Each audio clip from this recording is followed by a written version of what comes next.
1991 সালে বাংলাদেশের সাধারণ নির্বাচনের আগে বিএনপিকে 50 মিলিয়ন রুপি দেওয়ার কথা স্বীকার করেছেন পাকিস্তান ইন্টার সার্ভিস ইন্টেলিজেন্স বা আইএসআই এর সাবেক চিফ আসাদ দুররানি।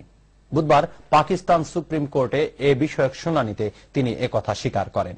কয়েকদিন ধরে আইএসআই এর বিএনপিকে 50 মিলিয়ন রুপি দেওয়ার বিষয়টি নিয়ে বাংলাদেশের রাজনীতি উত্তপ্ত হয়ে উঠেছে।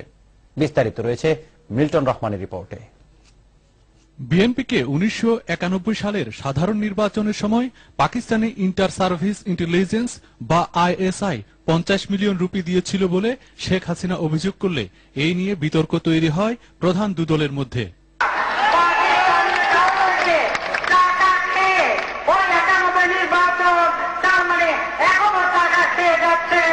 পাকিস্তানের প্রতি যদি এত দরদ থাকে সেখানেই চলে যান, বাংলার মাটিতে অনুষ্ঠিত করবেন না। পরবর্তীতে শেখ হাসিনার এই বক্তব্যকে চ্যালেঞ্জ করেছে বিএনপি।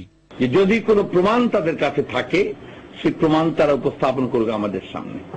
আমরা খুব দৃঢ়তার সঙ্গে বলছি এটা সম্পূর্ণ মিথ্যা, ভিত্তিহীন এবং বানোয়াট। 15 মার্চ বৃহস্পতিবার ব্রিটেনের ডেইলি মেইলের এক খবরে বলা হয়েছে 1991 সালের জাতীয় নির্বাচনে বিএনপিকে আইএসআই 50 মিলিয়ন রুপি দিয়েছে বলে আইএসআই সাবেক প্রধান আসাদ দুররানি পাকিস্তানের সুপ্রিম কোর্টে স্বীকার করেছেন।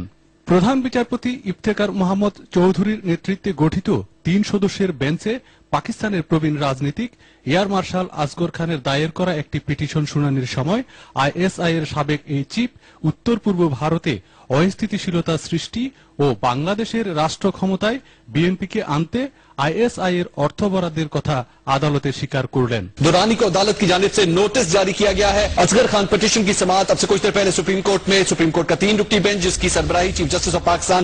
डेली मेलेर खबरे बला हয়েছে বাংলাদেশে বিএনপি যখনই ক্ষমতায় যায় তখনই আইএসআই বাংলাদেশে তৎপর হয়। সংস্থাটির বিরুদ্ধে আরো অভিযোগ বাংলাদেশের ভূমি ব্যবহার করে ভারতের উত্তর পূর্ব অঞ্চলে অস্থিতিশীলতা সৃষ্টিতে ব্যাপক তৎপর থাকে আইএসআই। আর তা নির্বিঘ্নে করতেই তারা বাংলাদেশের রাষ্ট্র ক্ষমতায় বিএনপিকে দেখতে চায়। এছাড়া বাংলাদেশের জামায়াত ইসলামী সহ অন্য ধর্মভিত্তিক সংগঠনগুলোকেও পৃষ্ঠপোষকতা করছে আইএসআই, এমনও অভিযোগ রয়েছে। আইএসআই বিএনপিকে 1991 সালের নির্বাচনের সময় 50 মিলিয়ন রুপি দিয়েছিল বলে কয়েকদিন আগে Asghar Khan's petition finally comes up for hearing শিরোনামের এক খবর প্রকাশ করেছিল দুবাই ভিত্তিক ইংরেজি দৈনিক খালিজ টাইমস।